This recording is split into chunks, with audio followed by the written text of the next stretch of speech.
வணக்கம் மக்களே, welcome to my YouTube channel. So இன்றைக்கி மகாநதியில் பார்த்தீங்கன்னா காவேரிக்கு ஒரே டென்ஷனாகவே இருக்குது. ஸோ பால் பொங்குறது கூட தெரியல, அந்தளவுக்கு திங்க் பண்ணிகிட்டே இருந்தாங்க. யாரா நம்மளுக்கு தெரிஞ்சவங்க நம்மளை பற்றி இவ்வளோ கேவலமாக போய் அவன்கிட்ட சொன்னது அப்படின்னு சொல்லிட்டு.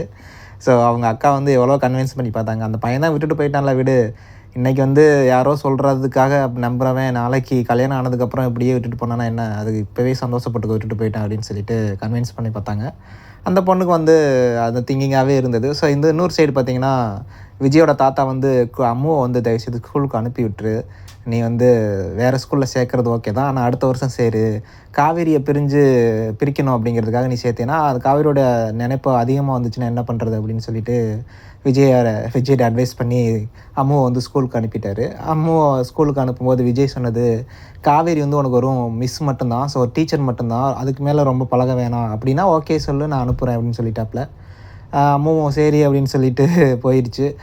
குட்டி அம்முவை பார்த்ததுக்கப்புறம் காவேரி வந்து பயங்கரமாக சந்தோஷப்பட்டாங்க. உன்னை ரொம்ப மிஸ் பண்ணேன் அப்படின்னு சொல்லிட்டு கட்டி பிடிச்சி அழுதுட்டுலாம் இருந்தாங்க.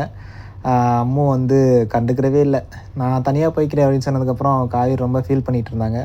இன்னொரு சைடு வீட்டில் பார்த்தீங்கன்னா, நர்மதா வந்து என்னமோ பேய் பிடிச்சது மாதிரி உட்காந்துட்ருக்கு. ஒருவேளை அதுக்கு ஒரு லவ் ஸ்டோரி வருமோ என்னமோ தெரில. ஸோ பார்க்கலாம் என்ன நடக்க போகுது அப்படின்னு சொல்லிட்டு. ஸோ கதை இந்த மாதிரி கொஞ்சம் இன்ட்ரெஸ்டிங்காக போச்சுன்னா நல்லாயிருக்கும் பார்க்குறதுக்கு. ஸோ உங்களுடைய கருத்தை கமெண்ட் பண்ணுங்கள், நான் தெரிஞ்சுக்கிறேன். தேங்க்யூ.